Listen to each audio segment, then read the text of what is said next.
Hello student, welcome to my class.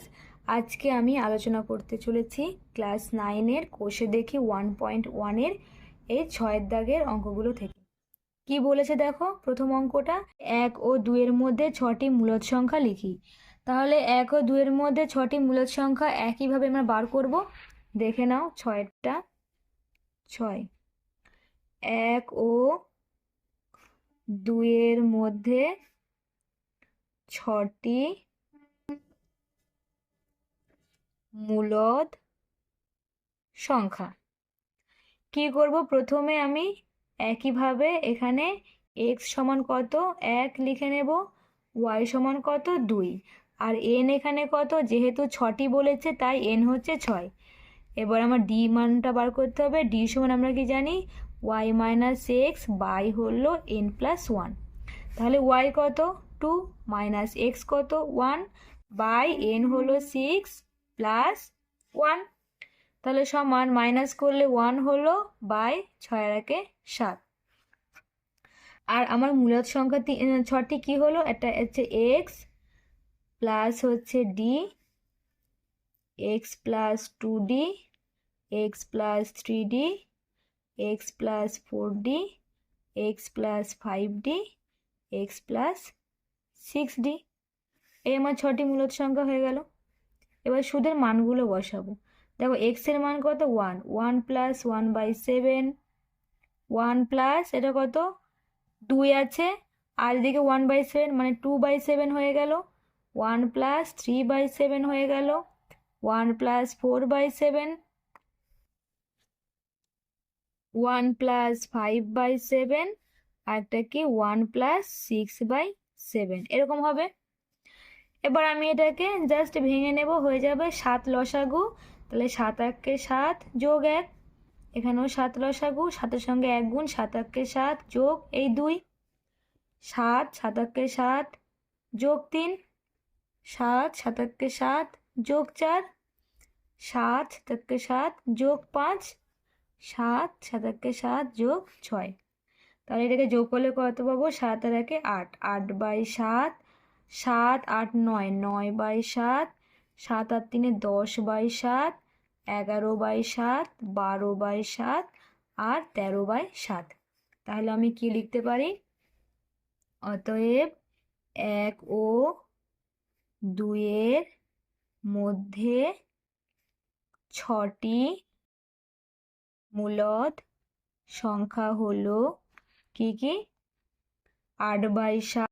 তাহলে দেখো এই 6টি মূলদ সংখ্যা কি কি, 8/7, 9/7, 10/7, 11/7, 12/7 আর হলো 13/7। এটাই আমার কি উত্তর, আনসার। নেক্সট কি বলেছে দেখো, 7-এরটা 1/5 ও 1/4 এর মধ্যে 3টি মূলদ সংখ্যা খুঁজি। এটাও একইভাবে করব আমরা। 1/5 ও 1/4 এর মধ্যে 3টি মূলদ সংখ্যা।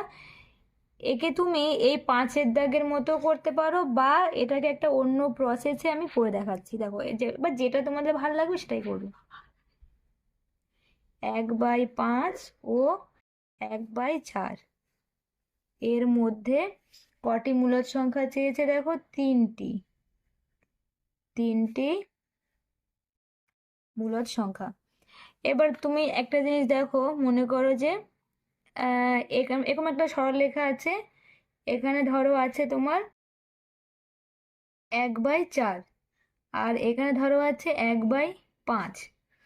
এবার এদের এই দুজনের ঠিক মিডিলের সংখ্যাটা যদি আমাকে একটা মূলদ সংখ্যা বার করতে বলতো, তাহলে আমি কিভাবে করতাম, এরকম করতাম নিশ্চয়ই, 1/4 যোগ হচ্ছে 1/5/2।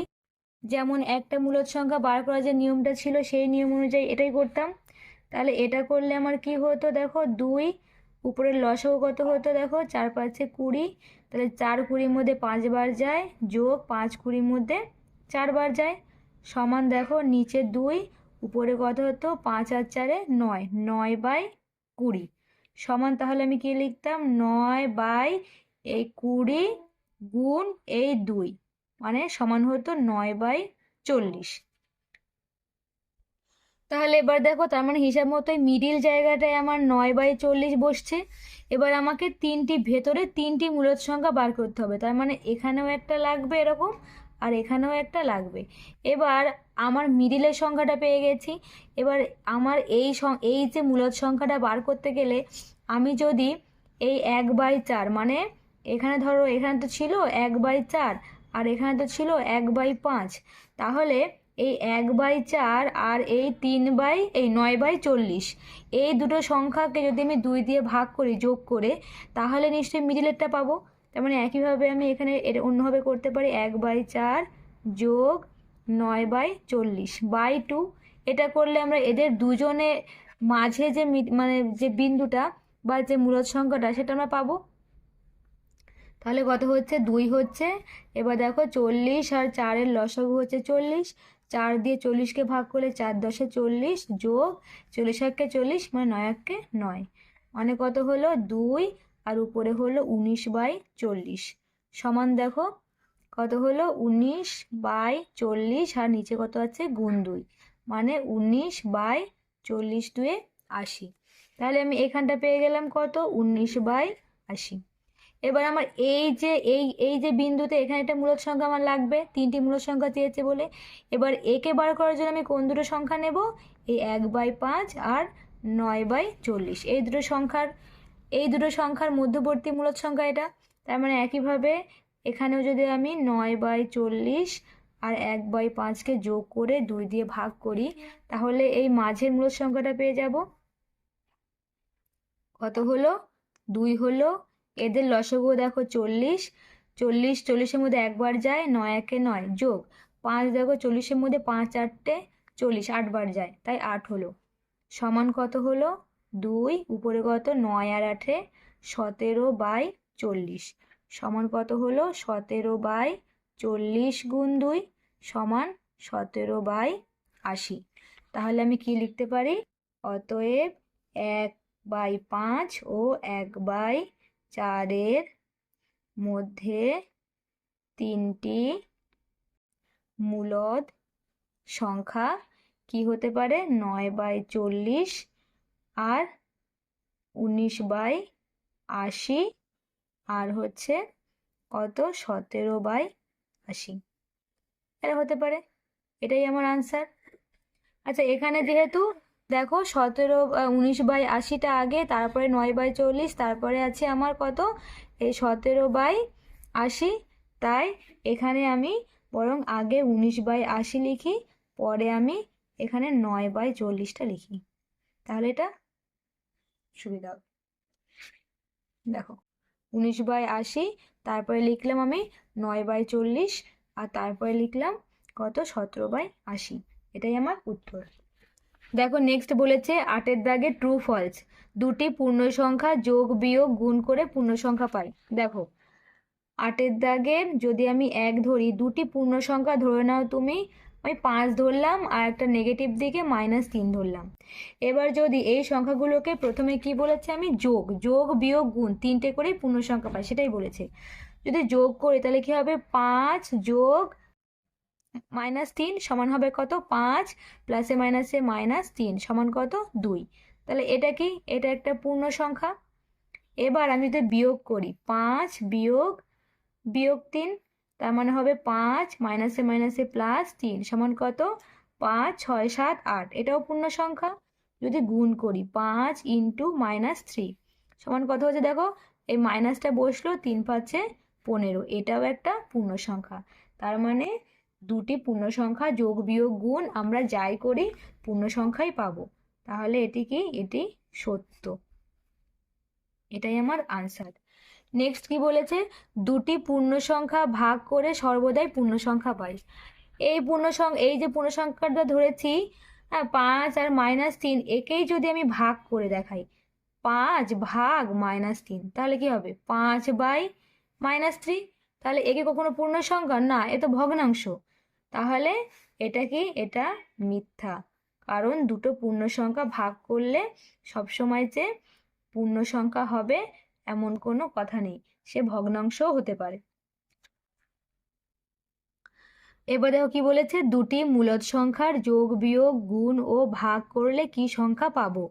দুটি মূলদ সংখ্যার যোগ বিয়োগ ভাগ যাই করি আমরা মূলদ সংখ্যাই পাবো। কিভাবে দেখো, মনে করো দুটো মূলদ সংখ্যা আমি নিলাম, একটা নিলাম 5 আর একটা নিলাম 3/7। তাহলে দেখো এই 5টা কেউ নেই, মানে নিচে 1 আছে, মানে এটাও মূলদ সংখ্যা হয়ে গেল। এবার একে যদি আমি যোগ করি 5/1 যোগ 3/7, তাহলে কত হলো? লসাগু 7। তাহলে 5 7 35 যোগ 3 1 3, তাহলে হচ্ছে কত? 7। 5 আর 3 8 আর 3, তাহলে কি এটা একটা মূলদ সংখ্যা p/q আকারে প্রকাশ করা যায়। এবার যদি একে আমি বিয়োগ করি, দেখো সেম হবে, 7 হবে সামনে 35, শুধু এটা মাইনাস হবে, 3 হবে 32/7। তাই এটাও একটা মূলদ সংখ্যা। যদি এটাকে গুণ করি 5/1 ইন্টু 3/7, 3 5 15 বাই 7 1 7, এটাও একটা কি মূলদ সংখ্যা। আবার যদি আমি একে ভাগ করি 5/1 ভাগ 3/7, মানে হলো 5/1 ইন্টু, এটা এই ভাগটা গুণ হলে উল্টে যায় 7/3 হবে।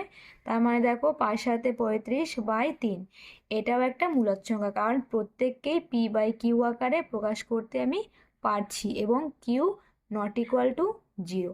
তার মানে আমি কি লিখতে পারি? যে দুটি মূলদ সংখ্যার যোগ বিয়োগ গুণ ও ভাগ করলে মূলদ সংখ্যা পাবো।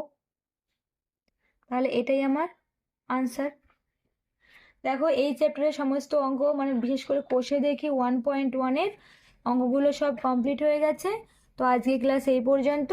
নেক্সট দিন আমরা পরের পার্ট নিয়ে আলোচনা করব। আর যদি ভিডিওটা ভালো লেগে থাকে সাবস্ক্রাইব করে দিও, লাইক করে দিও।